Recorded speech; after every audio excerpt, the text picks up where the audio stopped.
Hello मेरे प्यारे दोस्तों, आप सभी को मेरे यूट्यूब चैनल कहानी का खजाना में स्वागत करती हूँ। आई होप आप सभी लोग खुश होंगे, स्वस्थ होंगे। चलिए दोस्तों, आज आप सबको मैं एक नई कहानी सुनाती हूँ।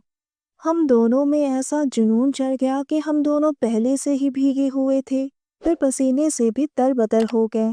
दोस्तों, मेरे पड़ोस में एक तलाकशुदा दीदी रहती हैं। उनका नाम पूजा है। एक दिन मैंने दीदी को किसी और आदमी के साथ डिस्को में देख लिया। मुझे समझने में देर नहीं लगा कि वो आदमी कौन है।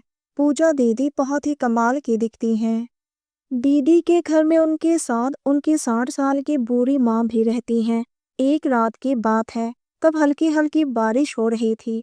तभी अचानक से पूजा दीदी की माँ ने मुझे फोन किया और कहने लगी, मनीष बेटा, मेरे घर के नल से पानी नहीं आ रहा है।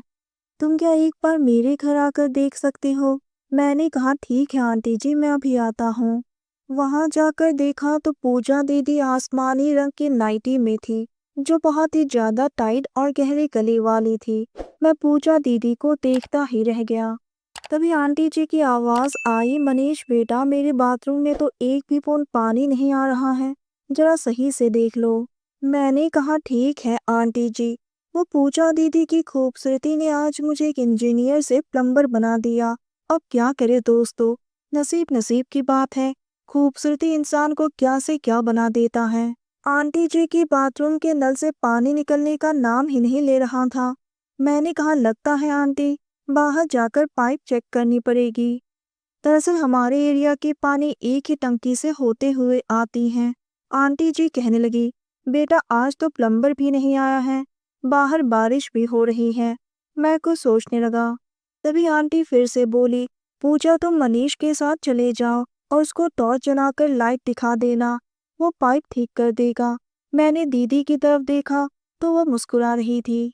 दोस्तों, आप सबसे रिक्वेस्ट है कि चैनल पर नए आए हैं तो इस वीडियो को लाइक शेयर और सब्सक्राइब जरूर करें। अब हम दोनों साथ में उस तरफ चल दिए जिधर पानी की टंकी था।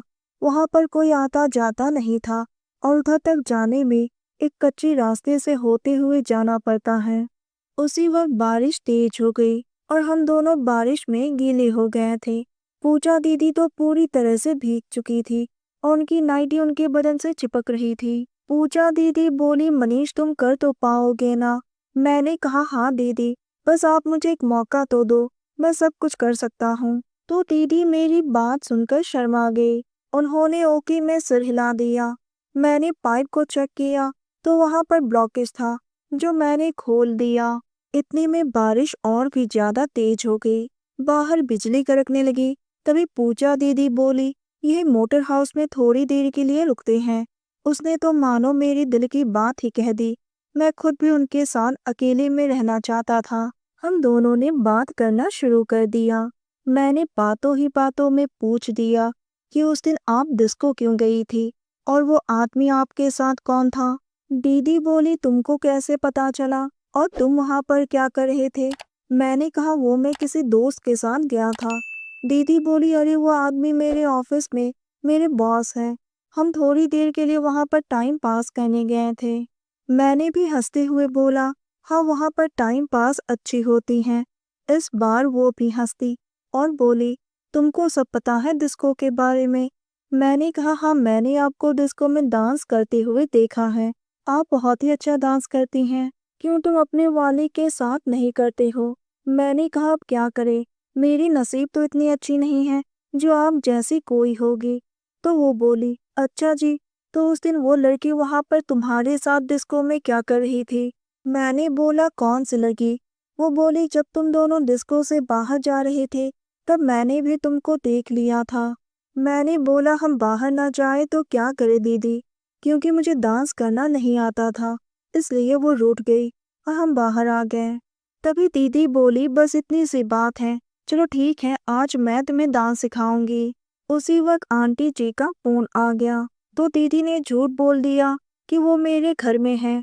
मैंने कहा, दीदी आप झूठ बहुत अच्छा बोल लेती हैं। दीदी बोली, क्या करे, अब तुम्हें डांस जो सिखानी है। उसके बाद दीदी तो पूरी तरह से मूड में आ चुकी थी। उसने मेरा हाथ पकड़ा और अपने कमर पर रख दिया और मेरी आंखों में देखते हुए धीरे धीरे अपने कदम आगे पीछे करते हुए मुझे डांस सिखाने लगी। उसके बाद हम दोनों पूरी तरह से खो गए और एक दूसरे के करीब आते गए।